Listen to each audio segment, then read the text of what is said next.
Buenas tardes.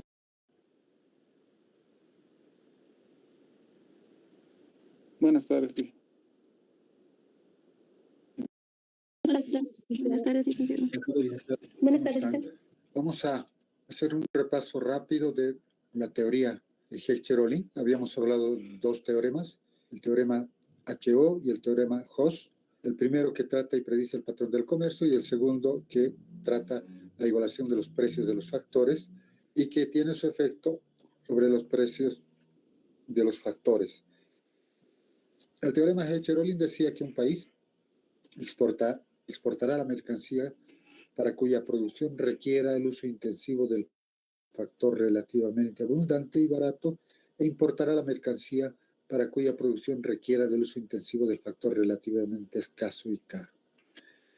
También nos decía que este teorema postula que la diferencia en los precios de abundancia relativos de los factores es la causa de la diferencia antes del comercio en los precios relativos de las mercancías entre estos dos países. Y esta diferencia entre precios relativos de factores y precios relativos de las mercancías se traduce luego en una diferencia en precios absolutos de factores y mercancías entre los dos países. La diferencia en precios absolutos de las mercancías en los dos países es la causa inmediata del comercio, obviamente, ¿no? Cualquier diferencia de precios de mercancías y de factores es causa inmediata del intercambio comercial. Y el teorema de igualación de precios, donde está Samuelson, y por eso es conocida como teorema Hoss, nos plantea que en base a los supuestos de igualación de precios de bienes y la especialización incompleta, los precios del país 1 y 2, absolutos y relativos de los factores, se igualan completamente entre estos dos países. El teorema Hoss se plantea como el comercio internacional dará lugar a la igualación en las remuneraciones relativas y absolutas a los factores homogéneos a través de los países. En consecuencia, el comercio internacional se constituye en un sustituto de la movilidad internacional de los factores. Por eso es que se establece que aún en la ausencia de cualquier migración de factores entre países, el libre comercio de bienes lleva a una situación en la cual los trabajadores ganan el mismo salario real y es uno como en el país 2. De esta manera, el teorema Hoss explica la ventaja comparativa en vez de suponerla y postula que la diferencia de precios y abundancia relativos a los factores es la causa de diferencia antes del comercio en los precios relativos de las mercancías entre los dos países. Y esta diferencia en los precios relativos de los factores y precios relativos de las mercancías se traduce luego en una diferencia en precios absolutos de factores y mercancías entre los dos países que intercambian. La diferencia en precios absolutos de las mercancías de los dos países es la causa inmediata del comercio, ¿no? También nos dice que, de manera resumida, de manera de conclusión, el comercio internacional ocasiona el alza del salario en el país 1, la que tiene salarios bajos, y su caída en el país 2, la que tiene salarios altos. De esta manera, el comercio internacional reduce la diferencia previa al intercambio en salarios entre los dos países.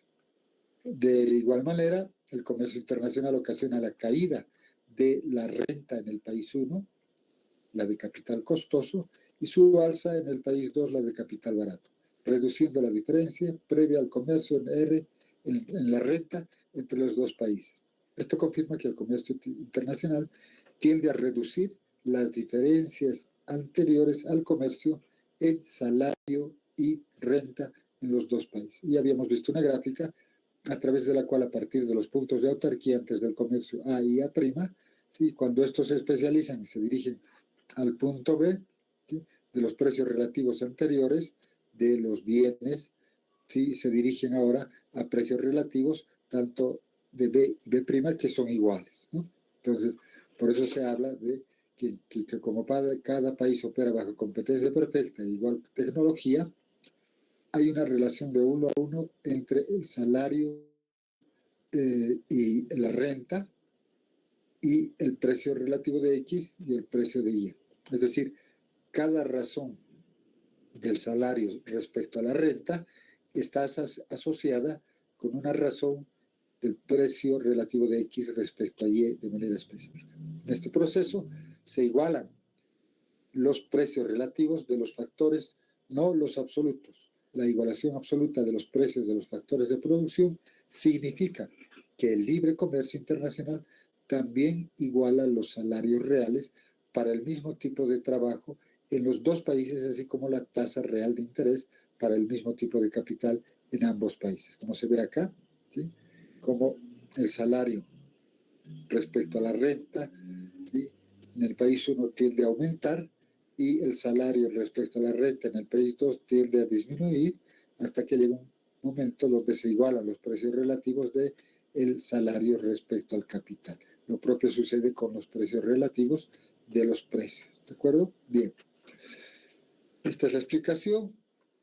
Y además, importante tomar en cuenta que la diferencia en el precio relativo de las mercancías entre los países, para que esto quede claro, determina la ventaja comparativa y el patrón de comercio. Es decir, se determina qué país exporta cuál mercancía. Además de todas estas fuerzas trabajando juntas, el teorema Hess-Cherolin aísla la diferencia en la disponibilidad física u oferta de los factores de producción entre países frente a preferencias y tecnologías iguales en competencia perfecta. Y aquí vimos la estructura del equilibrio general, la hemos visto muy rápidamente, y decimos que la teoría Hess-Cherolin no requiere que las preferencias, la distribución del ingreso y la tecnología sean exactamente iguales en los dos países para que se den esos resultados. Solo exige que sean más o menos similares. Con intercambio, el país 1 se especializa en el bien X y el país 2 en el bien Y. La especialización en la producción continúa hasta que el país 1 ha alcanzado el punto B y el país 2 el punto B', como hemos visto en la gráfica, donde las curvas de transformación de ambos países, que vamos a ver en la siguiente gráfica, son tangentes a la línea del precio relativo en común, PB, ¿no? Como podemos ver acá, esto lo hemos visto allá, cuando están en autarquía y el equilibrio en ausencia de comercio, en el país 1 en A, en el país 2 en A', y con un precios relativos diferentes, ¿no? El precio relativo del país 1 es menor al precio relativo del país 2, ¿no? Pero cuando intercambian bajo la lógica de que estas tangentes en el cuadro 1, en la gráfica 1, mejor dicho, que los precios relativos pasan por el punto tangencial entre la curva de indiferencia 1, que es comunitaria a ambos países, y las fronteras de posibilidades de producción de cada uno de los países. Cuando se produce el intercambio, ¿sí? Hemos visto que el país 1 que se especializa en el bien X por su precio relativo más bajo, que lo hemos visto acá, y el país 2 por su precio relativo más alto, ¿sí? Se especializan y llegan al punto E igual a E', al momento de intercambiar, al momento de que el país 1 exporta una cantidad determinada al país 2 e importa de este país una cantidad determinada del país 2. En cambio, el país 2 exporta una cantidad determinada al país 1 e importa otra cantidad determinada al país 1. De manera que la confluencia de estos dos puntos, que es tangente a una de las curvas de indiferencia, en este caso la curva de indiferencia 2, nos dan que vamos pasando del punto de autarquía al punto de especialización y al punto de intercambio, ¿no? En ambos países. Punto de autarquía A', punto de especialización B' y punto de intercambio E', donde E es igual a E', y hay una sola tangente, hay una sola pendiente que es tangente a las curvas de indiferencia de cada uno, punto B y punto B', puntos de especialización, y tangente a la curva de indiferencia comunitaria. Entonces, estamos hablando de que en esta economía, en el intercambio producto de los precios relativos de cada uno de los países que uno el caso del país 1 es menor a la del país 2, se especializa en X y el país 2 se especializa en Y, como hemos podido ver en la gráfica actual. Bien. Entonces, decíamos, por tanto, el país 1 exportará X a cambio de y consumirá en el punto E sobre la curva de indiferencia 2, el triángulo de intercambio BCE, y este triángulo BCE, ¿no? Y lo propio sucede con el país 2, que exportará Y por X y consumirá N', que coincide con el triángulo de intercambio BC'E', ¿no? Aquí está. B', C', E', ¿no? Como se puede ver en la gráfica. La exportación del bien X, digo, la exportación de X, sí, del país 1, es igual a las importaciones de X del país 2, ¿no? Y ahí se puede ver BC es igual a C igual a prima, ¿sí? BC va a ser igual a B', C', ¿no? Entonces, las exportaciones de X igual a las importaciones de X del país 2. Las exportaciones de Y del país 2 van a ser iguales a las importaciones de Y del país 1. Ahí tenemos B', C' y CE del país 1, ¿no? Ahí tenemos CE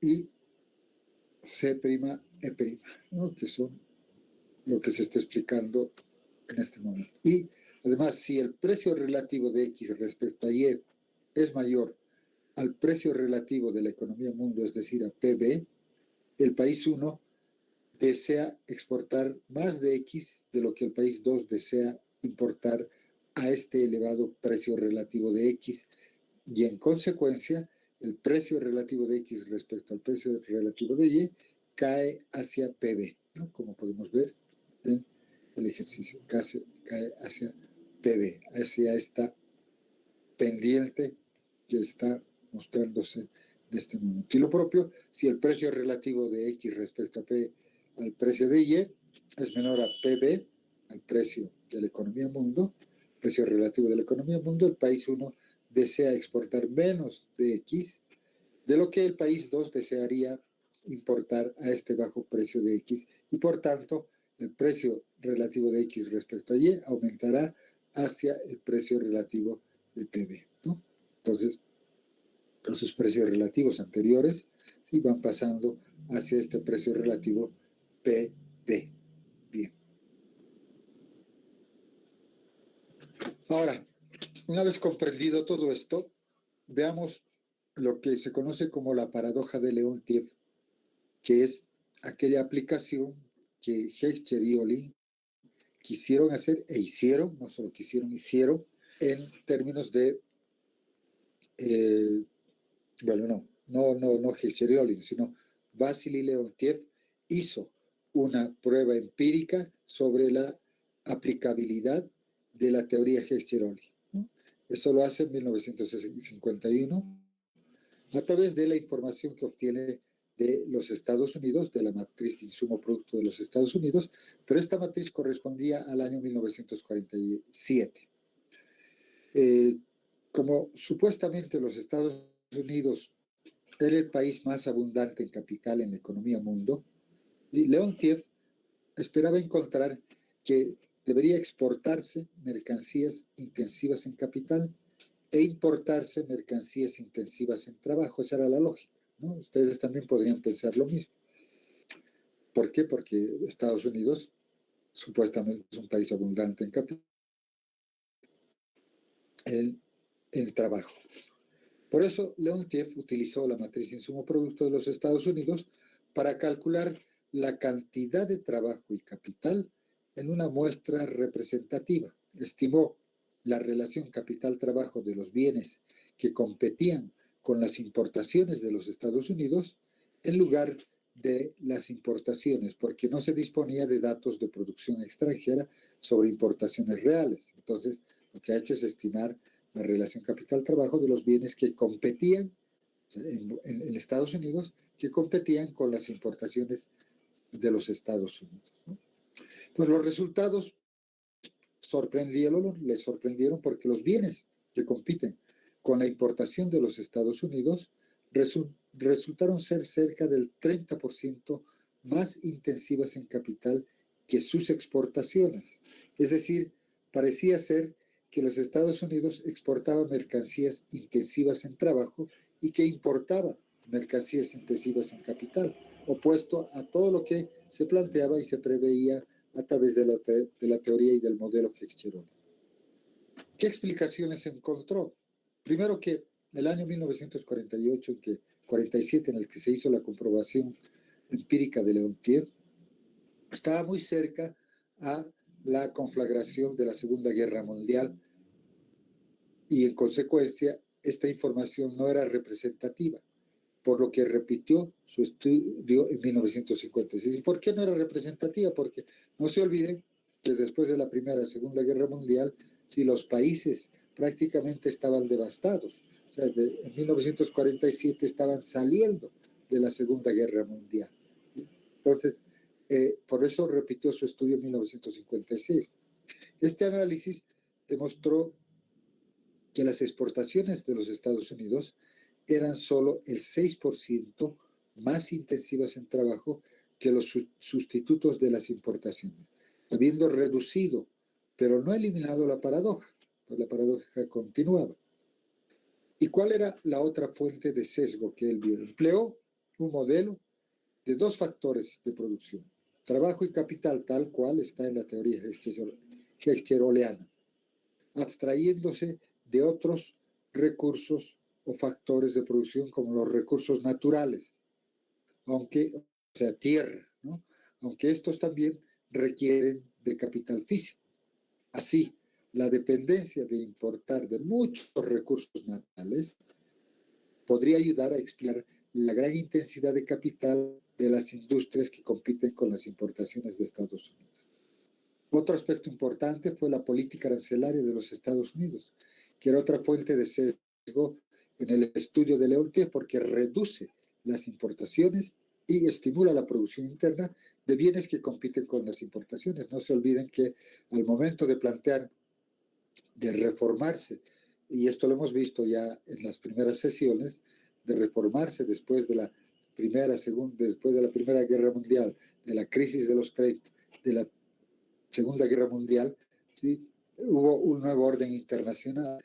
En ese orden internacional habíamos dicho, ¿se acuerdan? Se han ido creando algunos organismos internacionales para ordenar la economía mundo. Ese es el caso del Fondo Monetario Internacional, del Banco Interamericano para la Reconstrucción y el Desarrollo, el BIRF, ¿sí? El Fondo Monetario, el BIRF, la Organización Mundial de la Salud, la Organización Internacional del Trabajo, el GATT, ¿no? Y con el GATT la política arancelaria, que restringía las importaciones y estimulaba la producción interna para que compitan con las importaciones, ¿no? A partir de ese entonces empieza toda una política endógena, ¿no? Sobre todo en los países en desarrollo como el nuestro. Pero además de eso, han habido varios estudios. Entre esos estudios está el de Kravis en 1954, que descubrió que las industrias más protegidas en los Estados Unidos eran las intensivas en trabajo, ¿no? O sea, protegidas por la política arancelaria. Y esto desviaba el patrón de comercio y reducía la intensidad del trabajo de los sustitutos de las importaciones de los Estados Unidos, contribuyendo nuevamente a la paradoja de Leontief. Ahora, la fuente de sesgo más importante incluía en la medición del capital solo capital físico e ignoró el capital humano. Y es otro de los problemas que ha tenido Leontief a la hora de realizar su trabajo. Sí, solamente habló del capital físico, de maquinaria y equipo de producción, pero se olvidó del capital humano, es decir, todo el capital humano se requiere para producir de un nivel de educación determinada, de un entrenamiento determinado, de que la población en edad de trabajar y población económicamente activa tenga salud, porque si no tiene salud no es capital humano. ¿Sí? Y esto, al ignorar el capital humano, ¿sí? También ignoró que el capital humano incrementa la productividad del trabajador. ¿Sí? Un trabajador con un nivel de educación medianamente alto, con buen entrenamiento, con buenas destrezas y con buena salud, obviamente su productividad se va a incrementar. Esto implicaba que la suma del componente del capital humano al capital físico haría de las exportaciones de los Estados Unidos más intensivas en capital respecto a los sustitutos de las importaciones.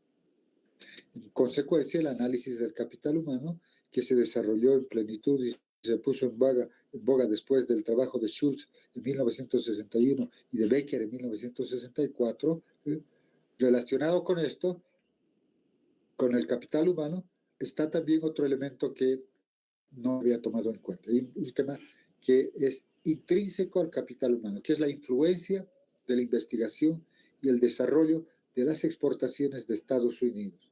Sabemos que el capital del conocimiento resultante de que en Estados Unidos había una mayor inversión en investigación y desarrollo para tener nuevos productos, nuevas formas de producir, nuevas formas de comercializar, nuevas formas de ingresar al mercado interno e internacional, ¿sí? Lo que conduce, obviamente, a un aumento en el valor de la producción derivado de un acopio dado de materiales y de recursos humanos. Las investigaciones, en consecuencia, muestran que casi todas las exportaciones de Estados Unidos son intensivas en investigación y desarrollo y en capacitación. Leontief lamentablemente no consideró esto en su estudio y por eso que no refleja la teoría hexeroliana. Obviamente, había que considerar, Leontief no solamente consideró el capital físico y la fuerza de trabajo. Y la fuerza de trabajo sin tomar en cuenta que este se constituye en capital humano y en un elemento, un recurso que puede ser mucho más productivo. ¿Sí? Entonces, entre los más importantes estudios empíricos que incorporaron el enfoque del capital humano son la que hicieron, por ejemplo, Kravis, Kissing, Kennan y Baldwin. Dos estudios publicados en 1956. Kravis descubrió que los salarios de las industrias de exportación de los Estados Unidos, tanto en 1947 como en 1951, fueron cerca de 15% más que los salarios en las industrias de Estados Unidos competidoras con las importaciones. Kravis además argumentó correctamente que los salarios más altos en las industrias de exportación de los Estados Unidos reflejaban mayor productividad y el capital humano encarnados en las exportaciones de las mercancías, de los bienes, ¿sí? Que en sustitutos de las importaciones de los Estados Unidos. ¿Sí? Había una mayor productividad.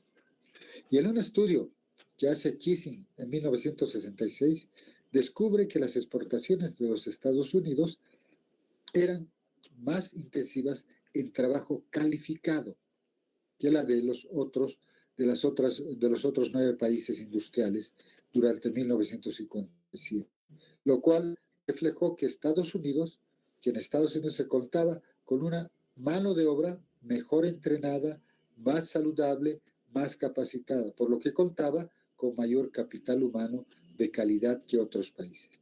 En cambio, Kennan, en un estudio en 1965, estimó que el capital humano incorporado en las exportaciones y bienes que compiten con las exportaciones de los Estados Unidos, sumados a los requisitos de capital físico, y luego recalcular la proporción capital-trabajo de las exportaciones sustitutas, ¿sí?, de las importaciones de los Estados Unidos, le dio unos buenos resultados. Con datos de 1947 y sin excluir productos con un contenido importante de recursos naturales, como en el estudio original de Leontief, Kennan consiguió eliminar la paradoja de Leontief. En un estudio de 1971, ¿sí?, como pueden ver, en base a estos estudios he ido planteando una serie de elementos importantes. Por ejemplo, en 1971, Baldwin actualizó la investigación de Leontief al utilizar los datos de la matriz insumo-producto de los Estados Unidos de 1958 y la información respecto al comercio correspondiente a 1962.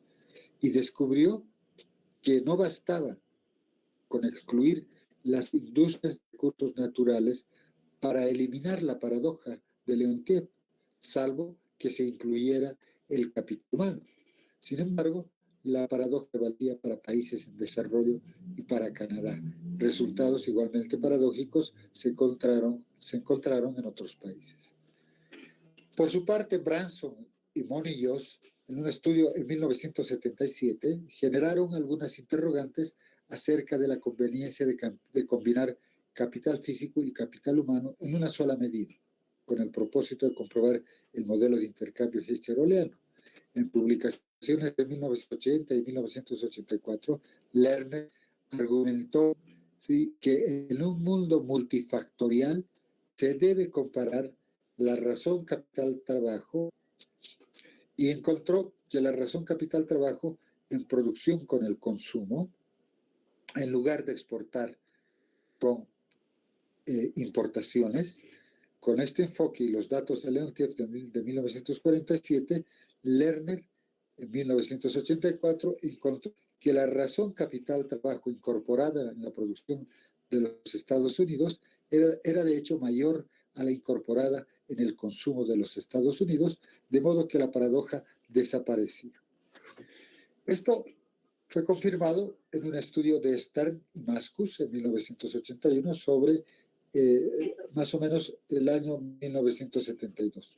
Y en un estudio de 1990 de Salvatore y Barasech, para cada año, desde 1958 hasta 1981, cuando se excluyeron las industrias de recursos naturales, ¿sí?, confirmó este estudio Stern y Maskus. Sin embargo, en un estudio de 1987, Bowen, Lerner y Sveikauskas, con datos de corte transversal sobre comercio, requisitos de insumos y de factores de 27 países, 12 factores o recursos y muchas mercancías, encontraron que el modelo de comercio Heister-Oleano se sostenía en más o menos la mitad de los casos. Sin embargo, testimonios más recientes sostienen una forma restringida del modelo de intercambio de Heister-Oleano. En un estudio de 1993, Brecher y Claudry, ¿sí?, descubrieron evidencia en la producción de apoyo al modelo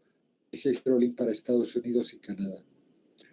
Además, un estudio de Wood de 1994, ¿sí?, apoya el modelo Heister-Oleano para el intercambio de bienes manufacturados entre países desarrollados y países en desarrollo, basados en su diferencia de disponibilidad relativa de trabajo calificado y tierra. Y un estudio de James y Elmsley, ¿sí?, aporta evidencia adicional en apoyo al modelo de Heister-Oleano en el comercio de bienes manufacturados entre los principales países industriales. En vista de estos contradictorios resultados que estamos viendo y que lo relatamos muy rápidamente, se mantiene en forma tentativa el modelo de intercambio de Heister-Oleano, esperando contar con pruebas y extensiones empíricas más concluyentes. Pero además está dentro de esto el concepto de reversión de la intensidad en el uso de factores. Sí, perdón, ahí alguien quiere hablar, ¿no? Sí, licenciado.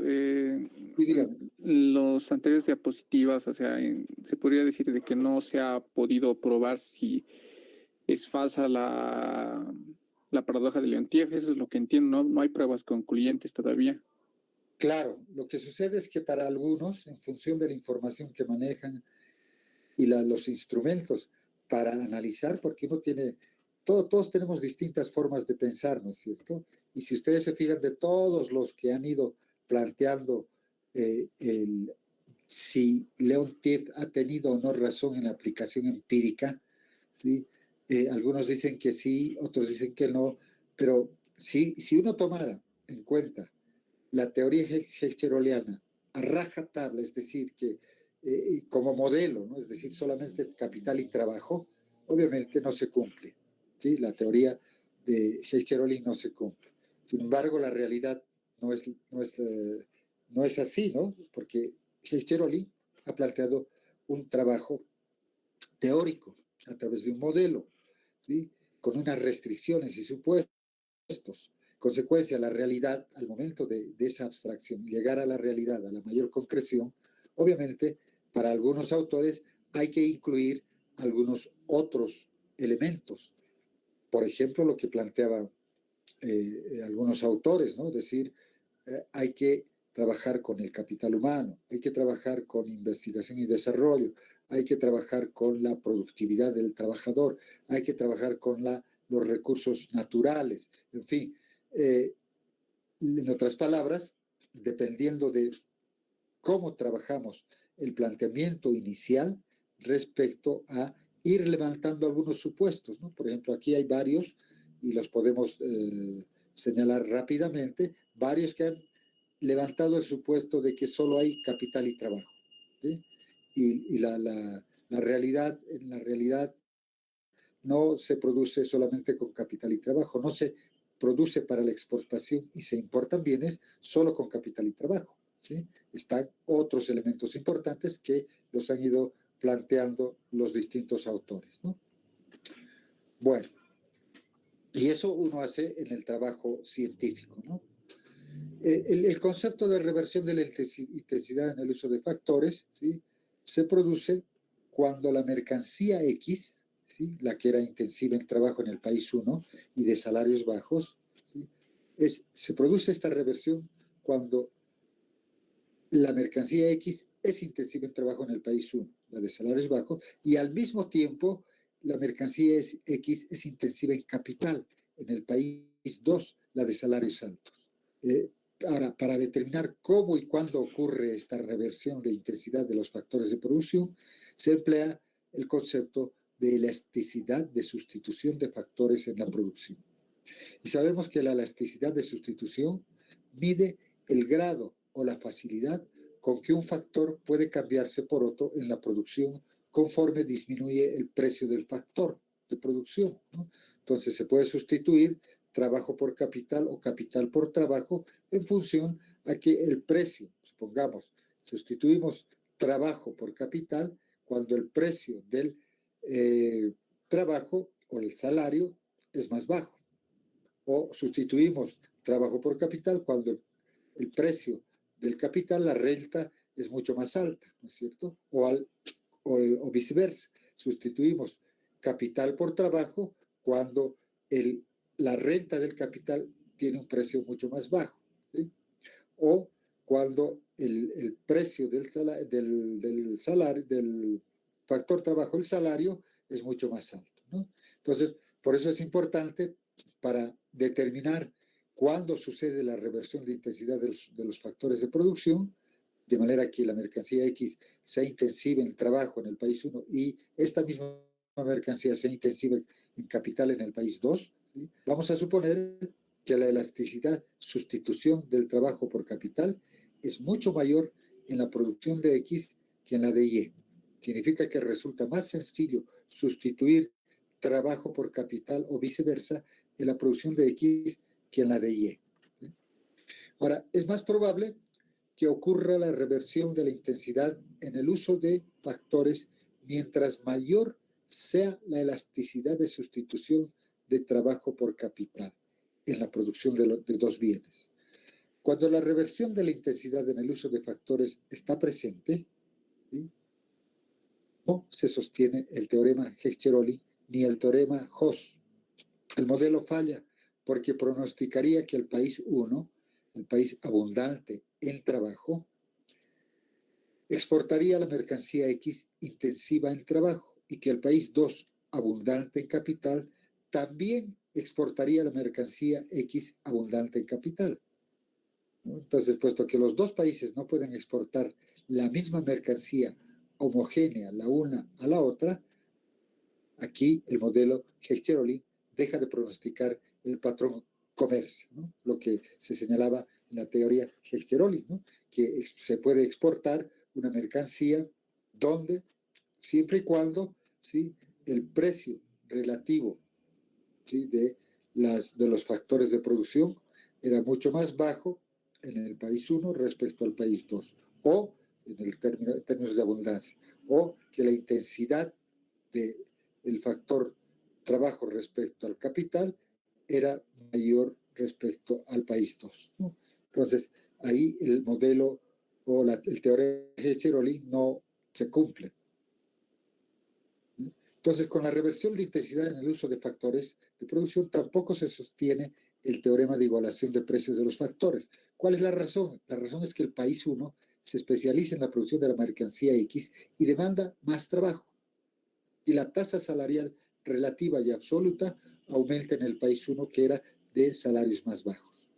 Por otra parte, puesto que el país 2 no puede exportar la mercancía X al país 1, ¿sí?, porque se ha especializado y tiene más demanda de trabajo, el salario es mucho más bajo, etc., ¿sí?, se tendrá que especializar en la producción y especialización de la mercancía Y. Puesto que la mercancía Y es intensiva en trabajo en el país 2, la demanda de trabajo y en consecuencia los salarios van a tender a aumentar en el país 2. Entonces, lo que sucede con la diferencia de salarios absolutos y relativos en el país 1 y 2 depende de lo rápido que aumenten los salarios en cada país.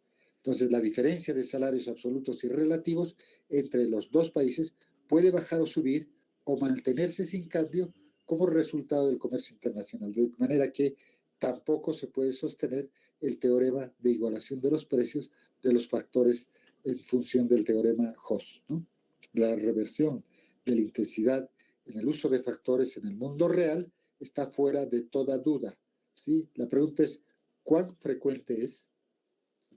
Bueno, con eso habríamos terminado este capítulo relacionado con la teoría de Hecht-Cheroli. ¿Alguna pregunta? Voy a dejar de presentar preguntas sobre todo esto para ingresar a otro tema. ¿Preguntas?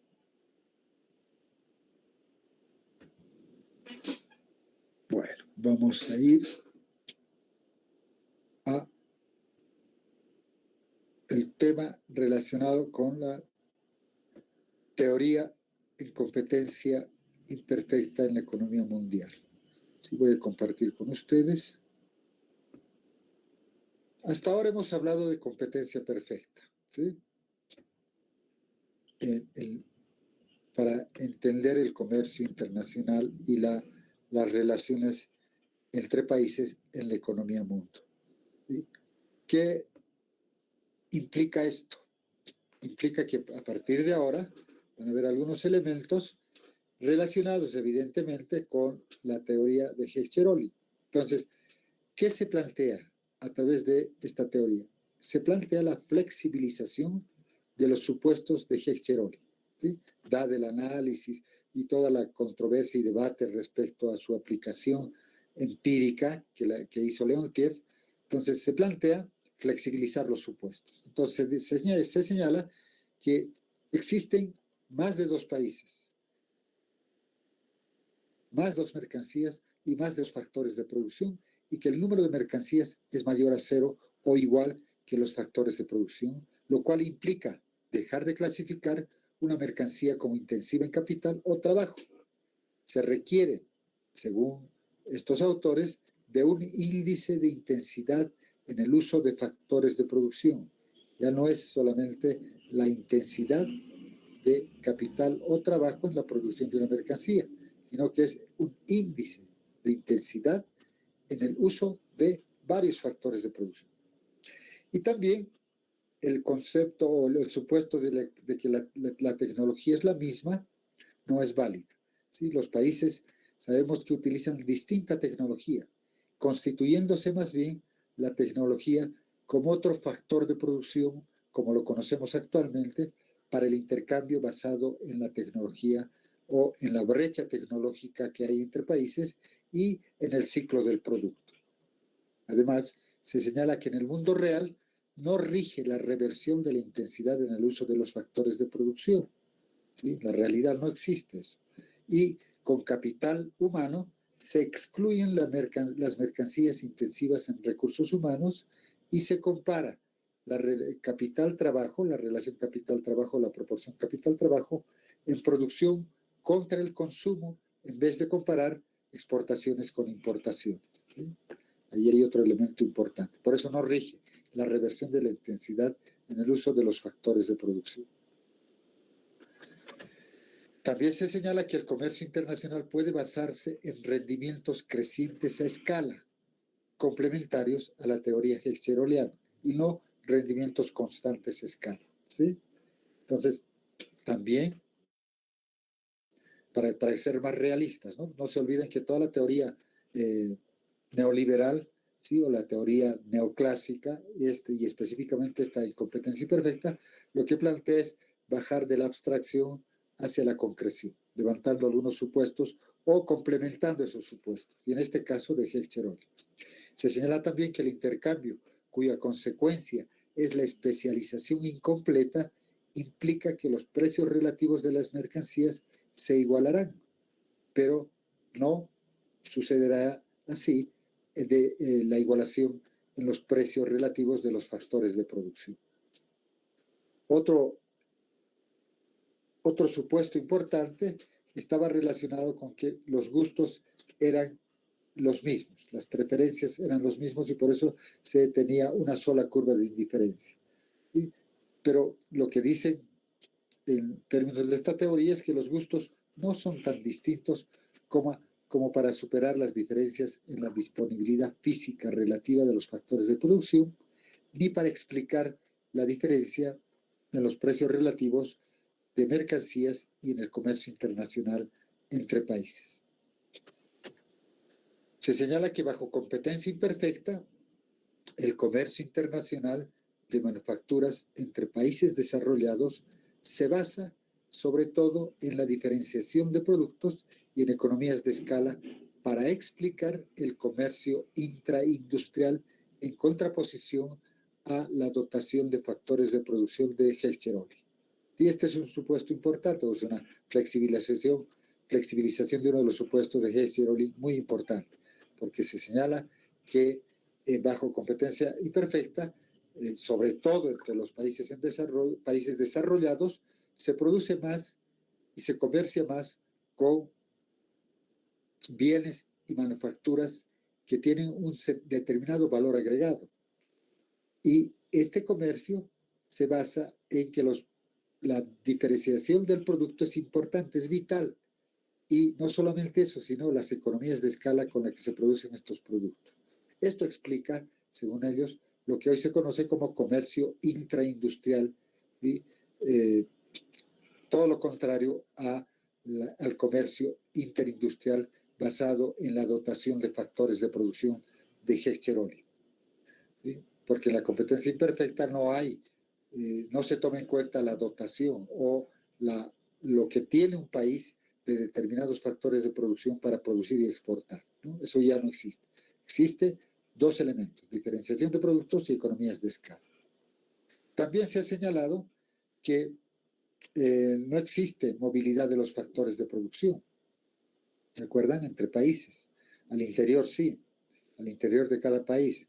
Y entonces lo que se plantea es que existe cierta movilidad internacional de factores de producción, aunque menos perfecta, pero lo cual sería menor el volumen de intercambio requerido para alcanzar la igualación relativa de precios de las mercancías y de factores de producción. Es decir, hay movilidad de factores de producción. Los trabajadores de Bolivia se van a Chile, a la Argentina, a España, a Brasil, ¿sí? Los capitales internacionales se mueven de un país a otro, ¿sí? Se van al Asia, se van de China, se van a Bolivia, a Venezuela, a Cuba, en fin, hay una cierta movilidad, sobre todo de capital y de trabajo. Y últimamente, en los últimos decenios, de tecnología, ¿no? La tecnología también se mueve de un país a otro, ¿no? Bien. Y no es que no existan costos de transporte ni obstrucciones al comercio. Existen costos. En la realidad hay costos de transporte y hay un conjunto de obstrucciones que provocan el libre flujo del comercio internacional, ¿sí? Y que reducen el volumen y los beneficios del comercio internacional. Entonces, hay costos de transporte y hay otras prohibiciones al flujo del comercio internacional. También es importante saber que no hay pleno empleo. La realidad nos muestra que no existe pleno empleo. Los recursos son del todo utilizados, ¿sí? No son del todo utilizados, sobre todo en los países en desarrollo, ¿sí? Hay un subempleo. Se subemplea al factor trabajo, se subemplea el capital, se subemplea la tecnología, se subemplea incluso la tierra, el recurso natural, ¿sí? No hay un pleno empleo. Ahora, en los países desarrollados sí hay un acercamiento al pleno empleo, pero no, o sea, el pleno empleo es en teoría, en la realidad no existe el pleno empleo, ¿no? Y otro supuesto importante es que el comercio entre países no está en permanente equilibrio, no hay equilibrio permanente, al contrario, el equilibrio es circunstancial, es provisional, es coyuntural, es accidental en muchos casos, ¿no? La realidad nos muestra que existen déficits comerciales, que Bolivia tiene un déficit con Chile, que Bolivia tiene déficit con Brasil. Bueno, ¿con quién no tiene déficit comercial? ¿Sí? Aunque han habido épocas en que ha habido superávit comercial, ¿no? Debido a que los precios de los commodities, en este caso del gas, del petróleo para el gas y de los minerales, se han incrementado en el mercado internacional y así hemos tenido la oportunidad de tener superávits comerciales respecto a otros países, ¿no?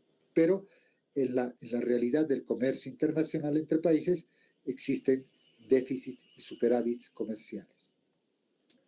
Otro aspecto importante a tomar en cuenta es que se produce, ¿sí?, con rendimientos crecientes a escala. No hay rendimientos constantes a escala, ¿no? La producción va a aumentar en forma más que proporcional al incremento de insumos o de factores de producción, que es lo que nos explica la producción a escala, ¿sí?, con economías de escala o con rendimientos crecientes a escala, ¿sí? Sabemos que el concepto de rendimientos crecientes a escala o economías de escala nos está mostrando que los volúmenes de producción de una economía, de un sector productivo determinado, ¿sí?, aumenta de manera tiene un incremento mayor proporcionalmente al incremento de una unidad de factor de producción, trabajo, capital, recurso natural, tecnología o de algunos insumos para el proceso productivo, ¿no? Si se incrementa un trabajador a un proceso productivo y la producción era de 10, al incrementar un trabajador más puede incrementarse a 20, ¿sí?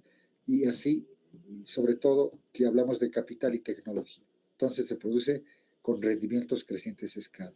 Y con rendimientos crecientes a escala, sí, según esta teoría, puede darse un intercambio benéfico mutuo, incluso con ambos países, cuando ambos países son idénticos en todos los aspectos, ¿no? Puede ser que hay dos países, y esto es parte de una abstracción, de una teoría, porque no existen países idénticos, pero si supusiéramos que hay dos países idénticos en todos los aspectos, es decir, que tengan la misma frontera de posibilidades de producción, que tengan el mismo mapa de indiferencia, de curvas de indiferencia comunitarias, que sean iguales, que tengan el mismo precio relativo de equilibrio de las mercancías sin comercio, lo cual no es cierto, ¿sí? Pero aún así, según esta teoría, con rendimientos crecientes a escala, puede haber intercambio benéfico mutuo. Ahora, los rendimientos crecientes a escala pueden ocurrir porque a una mayor escala de producción pueden darse mayores niveles de división internacional del trabajo y mayor especialización de la fuerza de trabajo de un país y, por consiguiente, un mayor incremento de la producción y de la productividad, ¿sí? Entonces, los rendimientos crecientes a escala provocan, ¿sí?, que la producción aumente, que aumente la división internacional del trabajo en un país o entre países, que aumente la especialización de determinados bienes y servicios y obviamente con esto se incrementa la productividad en la economía mundo. Esto estamos viendo, por ejemplo, con China. China produce, a pesar de llamarse o de haber sido en un momento un país con un régimen político comunista, así se denominaba, aunque el comunismo nunca ha existido, sí la pretensión hacia el socialismo, produce, ¿sí?, a una escala alta en la producción de todos los bienes que exporta a los otros países. Por eso es que puede insertarse, porque se ha especializado en determinados productos y se inserta con una facilidad a todos los países, ¿sí? Ustedes pueden ver en el mercado formal e informal, cuando uno va a comprar algo, incluso ropa de marca, ¿sí?, y ve que o es chino o es asiático, o es de Taiwán, o es de Indonesia, o es de India, en fin, ¿no? Entonces hay países que producen con rendimientos crecientes a escala que provoca, obviamente, mayor especialización y mayor productividad. Ahora, en función de estos supuestos, sería interesante explicar cuándo se trabaja en competencia imperfecta con economías de escala. Una operación en gran escala puede permitir la introducción de maquinaria más especializada y productiva de la que sería posible en una operación de menor escala. Y eso es lógico, ¿no es cierto? Eso sucede en los países industrializados, en los países con mayor desarrollo que el nuestro, que los nuestros de América Latina y gran parte de África, ¿sí? Vamos a ver en una gráfica que nos va a mostrar cómo el intercambio puede ser de beneficio mutuo basándose en las economías de escala, ¿sí?, en los rendimientos crecientes de escala, suponiendo lo que decimos hace un momento, que ambos países sean idénticos en todo. Entonces puede emplearse una sola frontera de posibilidades de producción, un solo mapa de indiferencia comunitaria y un precio relativo igual en la autarquía para ambos países. Esto quiere decir que el precio relativo P sub X, P sub Y va a ser igual a P sub A en ambos países y está dada por una pendiente tangencial común a la frontera de posibilidades de producción y a la curva de indiferencia comunitaria 1 en un punto A, ¿sí? Y vamos a ver que los rendimientos crecientes a escala resultan en fronteras de posibilidades convexas al origen, como podemos ver acá. Fíjense, tenemos en esta gráfica, no sé si se logra ver bien, para aumentar. ¿Se ve? Licenciado, ¿podría ampliarlo un poquito más, por favor? Sí, por favor, dicen. Ya vamos a ampliar. Ahí. Para que se vea bien. Bueno, tenemos el bien Y en el eje de las ordenadas y el bien X en el eje de las abscisas. Tenemos una frontera de posibilidades de producción que es esta rojita que están viendo acá, que la voy a mover. Fíjense, esta es la frontera de posibilidades de producción de ambos países, ¿sí? Y que me está mostrando que el país 1 y el país 2 producen con esa frontera de posibilidades de producción. Y fíjense, en ese punto, en el punto A, hay una pendiente, ¿sí? La pendiente P sub A, ¿sí? La pendiente P sub A, que la podemos poner, que se ve acá, voy a poner con un circulito para que podamos orientarnos, ¿sí? La pendiente P sub A, que me está mostrando el precio relativo de los dos países, ¿sí? De los dos países. O sea, precio de X respecto al precio de Y. Eso me muestra esta P sub A, que es tangente a la curva de indiferencia comunitaria 1 y a su vez tangente en el punto A la curva de posibilidades de producción que tiene el país 1 y el país 2. Entonces, en A se encuentra tanto el país 1 como el país 2 en autarquía, ¿sí?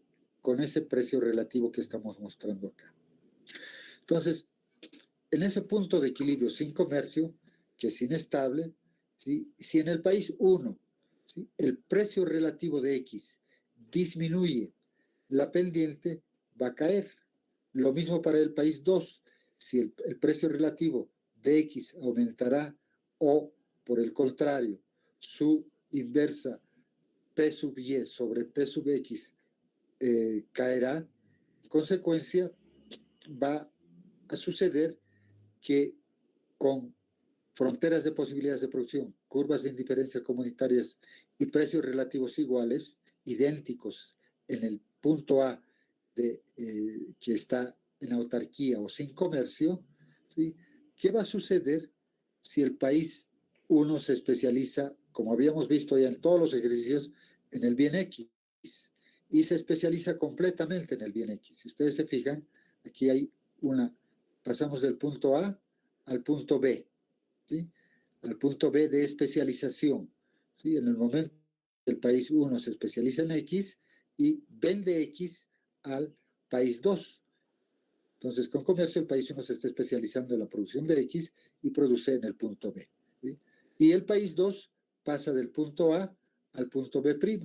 En este punto, el país 2 se especializa en la producción de Y y produce en el punto B'. Es decir, del punto A en autarquía, antes ambos países producían 40 de Y y 40 de X, ahora el país 1, por el tema de la especialización y del precio relativo, va a tender a especializarse, mejor dicho, no del precio relativo, de las economías de escala, de los rendimientos crecientes a escala, perdón, ¿no? Aclaro, producto de que el país A tiene mayores rendimientos crecientes a escala para producir el bien X, se especializa y produce 120 de X y nada de Y. ¿Sí? Y el país 2, ¿sí?, se especializa en la producción de Y, llegando al punto B' y produciendo 120 de Y con economías de escala, ¿sí?, con economías de escala. Y en función de esta especialización basada en los rendimientos crecientes de escala, aún así podrían intercambiar mercancías. ¿Qué pasa si el país 1, que produce 120 de X, exporta 60, fíjense, de 120, nos está mostrando esta flechita, ¿sí?, produce de los 120 que producía con especialización, exporta 60 de X al país 2, vamos a tener, fíjense, hasta acá, va a reducir su producción de 120 a 60 y va a llegar al punto E, y a este punto E. Y el país 2, que producía con especialización 120 de Y, va a exportar 60 de Y, de 120 va a exportarse a 60 de Y, vamos a tener un punto de confluencia en el punto E, ¿sí?, en el punto E, y a su vez este punto E está siendo tangente a la curva de indiferencia superior comunitaria 2, ¿sí?, de manera que se está pasando del punto B al punto de especialización, del punto B al punto de especialización E, y del punto B' al punto de especialización E, donde ambos países están intercambiando 60 de X por 60 de Y, ¿sí?, para que ambos países puedan consumir en el punto B, ¿sí? Aún así, ¿sí?, ustedes pueden ver que hay beneficio mutuo, ¿sí?, de ambos países.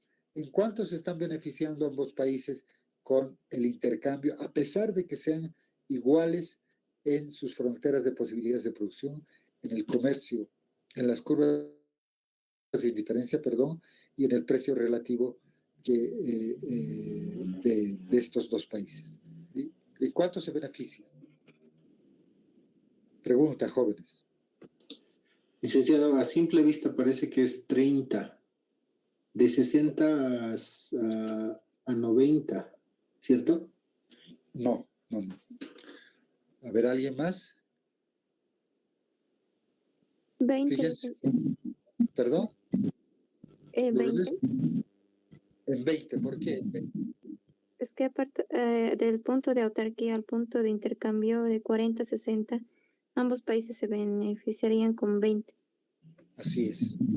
Antes estaban en autarquía en el punto A, están pasando al punto E, y al pasar al punto E, estamos viendo que se beneficia la economía mundo, el aporte es más 20 de X y más 20 de Y.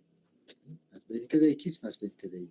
Ambos países se benefician con el intercambio, ¿no? Y así podemos seguir. Fíjense que hay unas curvas que pueden pasar a una curva de diferencia mucho mayor, ¿sí? Que podemos hacer otro ejercicio, ¿sí? Basados en un intercambio mucho mayor, ¿no? Es decir, igual se benefician ambos países, pero en este caso, fíjense, tendríamos que ver una curva de indiferencia que pase por ese otro punto, ¿sí? Un punto, digamos,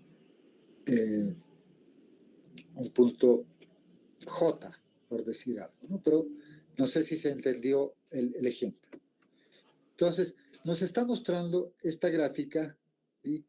Que es irrelevante cuál de los dos países se especializa en la producción de X o Y. En el mundo real, esto puede ser un accidente histórico. Los dos países no necesitan ser idénticos en todos los aspectos para que se dé el intercambio benéfico mutuo como resultado de los rendimientos crecientes a escala.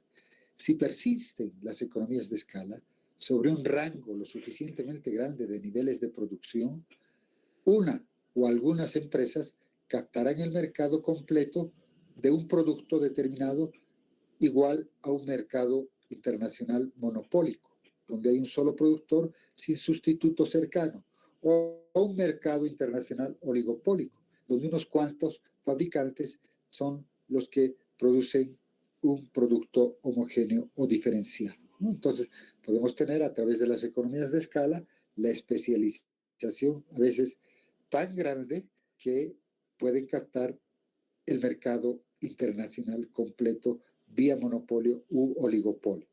¿Alguien me puede dar algún ejemplo de oligopolios a nivel internacional? Porque ya casi no hay monopolios, ¿sí? Pero podemos ver cuáles serían. Voy a prender la luz un segundo.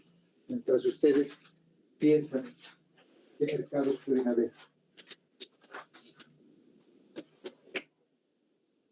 Díganme, ¿qué mercados?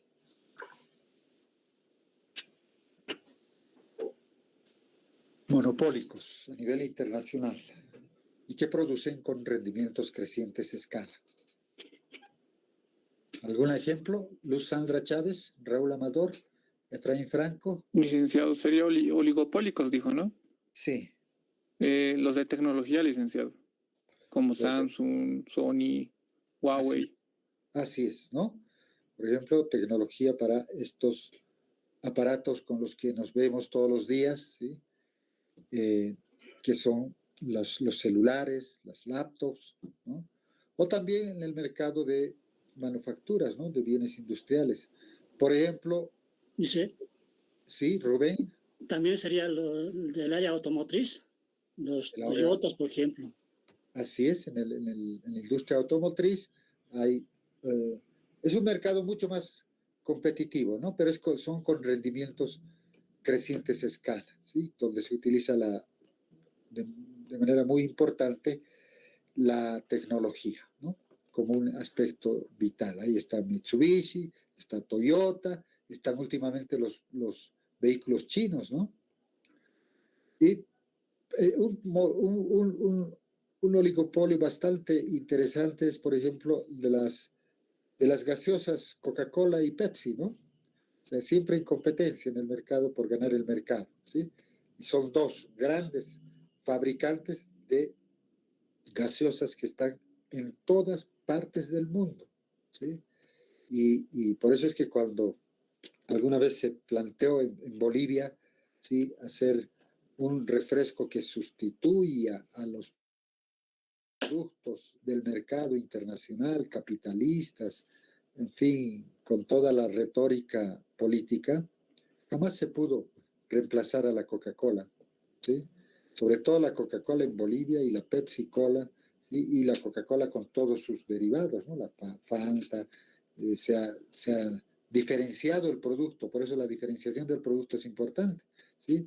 Fanta y Fanta papaya, Fanta naranja, ¿sí? Y hay un conjunto de Fantas. Y las Coca-Colas también, Light, la Coca-Cola, en fin, la normal, natural, en fin, ¿no? Entonces hay mercados oligopólicos, sobre todo en el mercado internacional, que tienen que ver con estos aspectos. Por eso las economías de escala son vitales actualmente en el mercado mundial, en la economía mundial. Entonces, ¿qué nos permite aclarar esta gráfica anterior? Primero, que deben distinguirse las economías de escala o los rendimientos crecientes de escala de las economías externas, ¿sí? Eso es importante, aunque ambas tienen algo en común. Veamos, las economías de escala se refieren o se producen a través de la reducción de los costos medios de producción, conforme se expande la producción de la empresa. Las economías de escala son características internas de la empresa, ¿sí? Por eso es que se dice hay economías de escala cuando estas empresas, estas industrias internacionales sobre todo, estos grandes monopolios y oligopolios internacionales, van reduciendo sus costos medios de producción. Y acotando a esto, ¿qué es un costo medio? Para que hablemos el mismo lenguaje. Cuando nos estamos refiriendo a la reducción de los costos medios, ¿qué quiere decir esto? Jóvenes, porque ya estamos hablando de una realidad, ¿no es cierto? Hay algo de teoría, pero está basado en lo que sucede en la economía mundial, porque a partir de esto ya vamos a ver temas más actuales. Lo que alguien en alguna oportunidad me preguntaba, ¿y qué pasa si China, que la teoría, ¿no? No, es que las teorías de los clásicos, ¿sí? Y las primeras de los neoclásicos han seguido en la abstracción, ¿no? Ahora hay teorías que nos acercan más a la realidad, ¿sí? Y una de estas es la que tiene que ver con los rendimientos crecientes a escala. ¿Qué son los costos medios? Un concepto, Raúl. Sí, licenciado, son el costo de cada unidad producida, o también sería el promedio del costo total, pues, sobre el total de la producción. Costo total respecto a la cantidad producida, ¿no es cierto? Costo total respecto. Y también se les llaman costos unitarios, ¿no? Si yo produzco 100 unidades, si mi costo total es de 100, ¿sí? Y produzco 100 unidades, ¿sí? Entonces estoy hablando de un costo medio igual a la unidad, ¿no? O el costo total, si son 1000 respecto a 100, divido eso y me está dando un costo medio o un costo unitario, ¿sí? Entonces, las economías de escala, así como las economías externas, ambas se refieren a la reducción de los costos medios. Solo que estos costos medios, esta reducción, ¿sí? Se dan en las economías de escala cuando ésta se va expandiendo cada vez más, cuando la empresa se expande cada vez más y son inherentes a la misma empresa, ¿sí? Dentro de la empresa se trabaja con economías de escala, ¿sí? Donde lo importante es reducir costos medios de producción. En cambio, las economías externas, si bien se refieren también a la reducción de los costos medios de producción, conforme se expande toda la industria, ¿sí? Por razones externas a la empresa, ¿sí? Conforme se expande toda la industria. Entonces, podemos estar hablando, por ejemplo, Mitsubishi, ¿sí? Que va reduciendo sus costos medios al interior de su empresa. Estamos hablando de economías de escala, porque conforme se expande la producción de la empresa, se empiezan a reducir los costos medios, o mejor dicho, se reducen costos medios conforme se expande la producción de Mitsubishi, ¿sí? En cambio, las economías externas se refieren a la reducción de los costos medios de la industria automotriz, ¿sí? Es por razones externas a las empresas que son parte de la industria automotriz. ¿De acuerdo? No sé si la diferencia está clara. Bien. Aquí podemos ver un poco la hipótesis de Lindner. Lindner, sobre las economías de escala en los años 60, señalaba y decía, un país exporta los productos manufacturados que cuentan con un gran mercado interno. ¿Sí? De ahí partía, que el país exporta solo aquellos productos que tienen un gran mercado interno. Y estos son productos que atraen a la mayoría de la población. En el proceso de satisfacción del mercado interno, el país adquiere la experiencia suficiente y la eficiencia necesaria para estar dispuesta a exportar esa mercancía a otros países con preferencias e ingresos similares. ¿Sí? Con preferencias e ingresos similares. ¿Sí? Por ejemplo, puede ser que el país, que Estados Unidos empiece es como si dijera que el país de los Estados Unidos produce trigo, ¿sí? Y vende trigo al interior de su país, ¿sí? Le compran todos, tiene experiencia, es eficiente en la producción de trigo dentro del mercado interno de Estados Unidos y por esa razón le impulsa a exportar ese bien a otros países. ¿Sí? Entonces, el país importador, el país importa los productos que atraen a sus minorías de bajo y de elevado ingreso. Entonces, según esta hipótesis de similitud de preferencias o de las demandas traslapadas, también se llama, el comercio en manufacturas es probablemente el más grande entre países con preferencias e ingresos similares. Y aquí, bueno, no he dado un buen ejemplo del trigo, porque el trigo es un producto, materia prima para otros. Aquí estamos hablando de la hipótesis de Lindner de productos con valor agregado, de productos manufacturados, ¿no? Bueno, esta hipótesis no ha sido confirmada para otros países, tampoco nos puede explicar por qué países no cristianos como Japón y Corea exportan árboles artificiales y tarjetas de Navidad. Ustedes saben bien que los países asiáticos, China, Japón, Corea, Singapur, etcétera, todos los países, por ejemplo, los tigres asiáticos, aquí hay un grupo, y ellos bien deben saber por qué se denominan tigres asiáticos, porque sin tener experiencia en su mercado, incluso por temas de cultura, han exportado árboles artificiales para la Navidad. ¿Sí? Han sido uno de los primeros países donde en su cultura, en su religión, no se celebra la Navidad como se celebra en el mundo católico y en los otros países de América y gran parte de Europa. ¿Sí? Estos países han ido produciendo árboles artificiales de plástico a los otros países, ¿sí? Y también tarjetas de Navidad. Antes las tarjetas de Navidad que producían estos países con música, con lucecitas, etcétera, ¿sí? Han sido creadas en estos países y al interior no ha habido ninguna experiencia, al contrario, no se vendían por su misma cultura, ¿no es cierto? Entonces, la hipótesis de Lindner muchas veces no se cumple, ¿no? Habría que comprobar qué sucede con otros productos, pero de productos manufacturados, de productos con valor agregado. ¿Sí? Entonces, gran parte de la producción de economías modernas comprende productos diferenciados, más que homogéneos. ¿Sí? Es el ejemplo de la industria automotriz.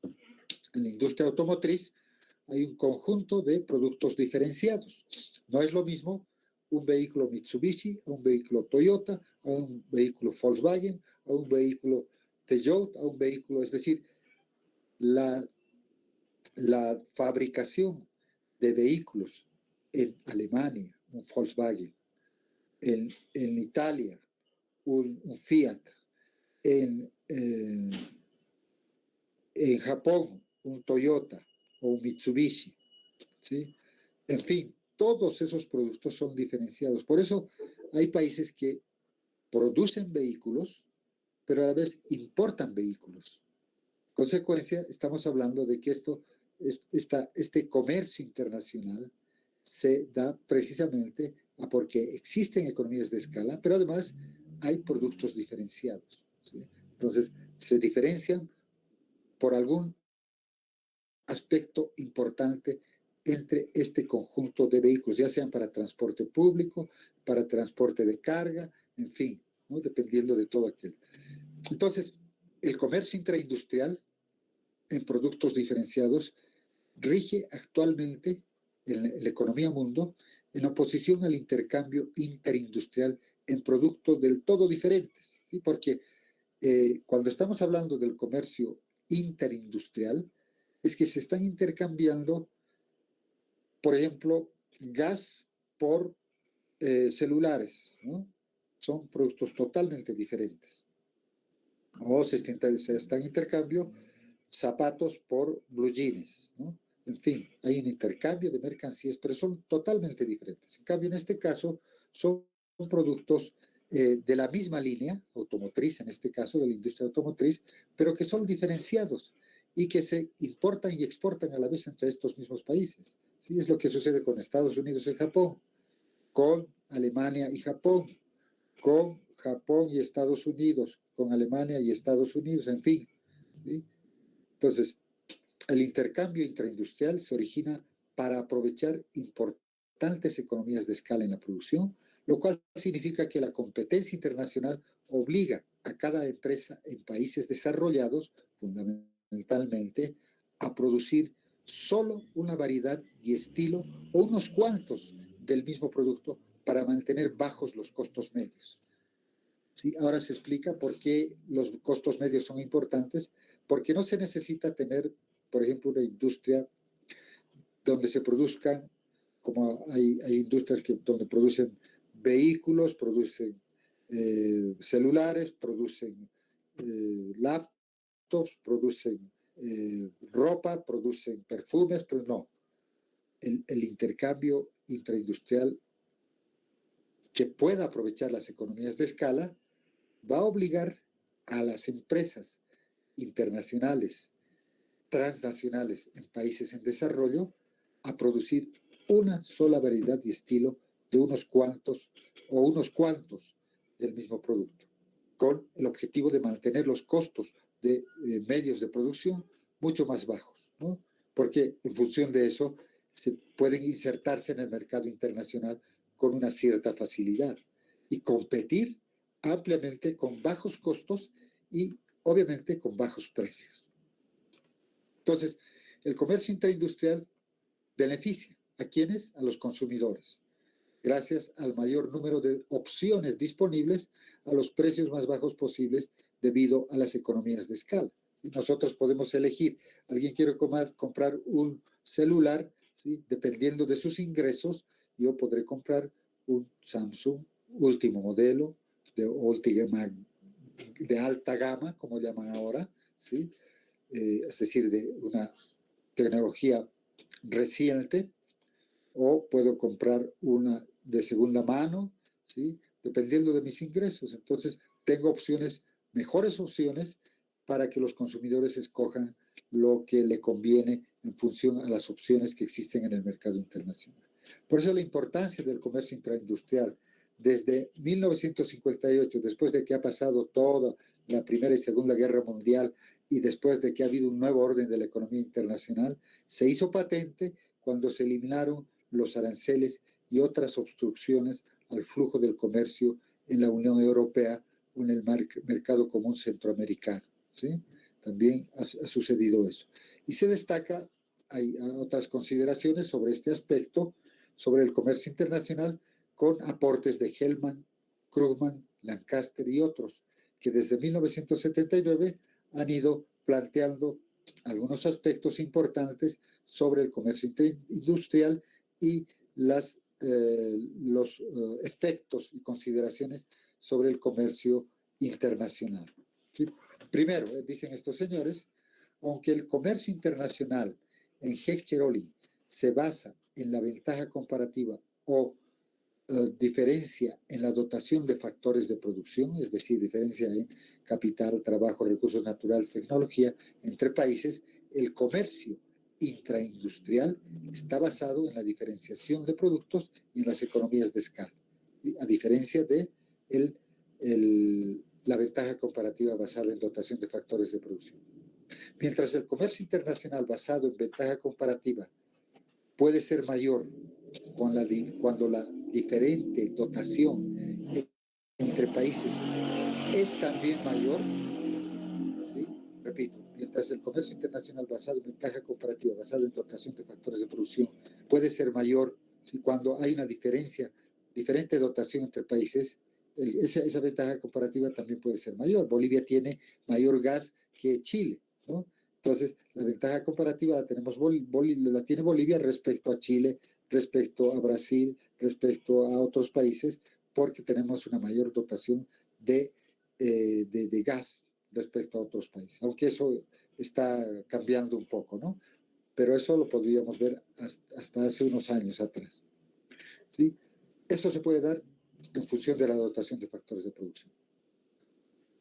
En cambio, en el comercio intraindustrial, quizá, dice, sea mayor entre economías de tamaño y proporción de factores de producción parecidos, ¿sí? Es decir, el comercio intraindustrial, que se basa en economías de escala y en diferenciación de productos, puede ser mayor entre dos economías que tengan similar o parecida dotación de factores de producción, ¿no? Puede ser, por ejemplo, en este momento Perú ya está teniendo más dotación de gas. Brasil también, lo que pasa es que se están guardando para exportar en su momento determinado. Argentina igual está descubriendo más gas, ¿no? Argentina, Brasil, Perú. Entonces, podemos tener una proporción de factores de producción parecidos, pero vamos a ser diferentes, va a haber una ventaja comparativa diferente en la medida que produzcamos gas con economías de escala, ¿sí? Y con diferenciación del producto. Entonces, tal vez el ejemplo no es bueno del gas. De repente hablemos de otro producto, ¿no? Qué sé yo, de calzados, ¿sí? Por ahí los calzados, en función a la mano de obra y la tecnología y el capital, podamos ser parecidos entre estos tres países y resulta que tendremos mayor ventaja comparativa, no por la dotación de capital, de trabajo o de tecnología, ¿sí? Y del recurso natural, el cuero, ¿no? Que va a salir en función no recurso natural, sino de la materia prima, que es el cuero, va a tener mayor ventaja comparativa si es que uno de estos tres países produce con mayores economías de escala y con diferenciación del producto, ¿sí? Entonces, eso es importante. Segundo, con productos diferenciados generados en economías de escala, puede ser que los precios relativos anteriores al comercio dejen de predecir con precisión el patrón de comercio. ¿Por qué? Porque un país grande puede producir una mercancía a costo inferior que un país pequeño, en ausencia de comercio, gracias a las economías de escala nacionales. Sin embargo, con comercio, en el momento que un país grande comercie con un país pequeño, con comercio todos los países pueden aprovechar las economías de escala en el mismo grado y el país más pequeño podría vender más barata la misma mercancía que el país más grande, dependiendo de cómo aprovecha las economías de escala. Y aprovechar las economías de escala quiere decir utilizar óptimamente los escasos recursos con los que se cuenta, los escasos recursos en capital, en trabajo, ¿sí? Si utilizamos óptimamente en la producción, para aumentar la producción, volúmenes de producción y la productividad, ¿sí? Obviamente podemos ser más competitivos en el mercado internacional que otros países medianamente más grandes o mucho más grandes. Y tercero, nos dicen estos señores que en contraste con Schiaroli, que predice que el comercio internacional ya son las 19. Sí. Perdón, no puedo. Ahora sí. En contraste con la teoría schiaroliana que predice que el comercio internacional disminuirá la remuneración del factor escaso del país, con el comercio intraindustrial basado en economías de escala, es factible que todos los factores de producción ganen en el intercambio de mercancías. Esto puede explicar la formación, por ejemplo, de la Unión Europea y por qué la gran liberalización de posguerra enfrentó la poca resistencia de grupos de interés. Esto debe además contrastarse con la fuerte oposición a la liberalización del comercio del sector trabajador en países desarrollados. Bueno, vamos a quedar acá, ¿sí?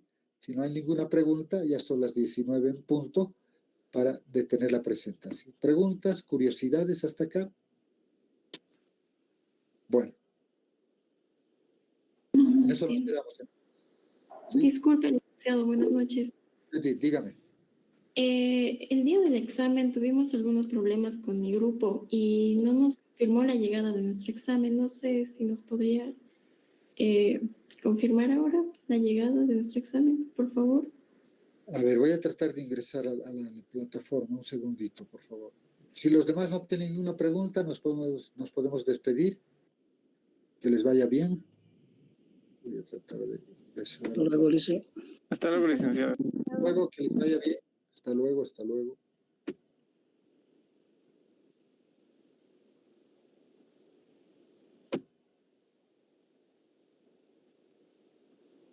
¿Y por qué no dijeron antes esto? Porque ya ha pasado